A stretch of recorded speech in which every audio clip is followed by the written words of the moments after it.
وإذ قلنا للملائكة اسجدوا لآدم فسجدوا إلا إبليس أبى واستكبر وكان من الكافرين وقلنا يا آدم اسكن أنت وزوجك الجنة وكلا منها رغدا حيث شئتما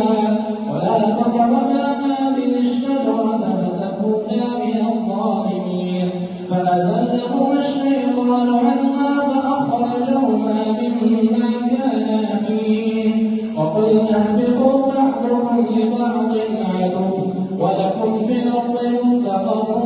ومتاع إلى حين فتلقى آدم من ربه كلمات فتاب عليه إنه هو التواب الرحيم قلنا اهبطوا منها جميعا فإما يأتينكم مني هدى فمن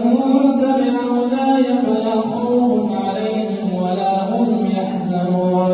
والذين كفروا وكذبوا بآياتنا أولئك أصحاب النار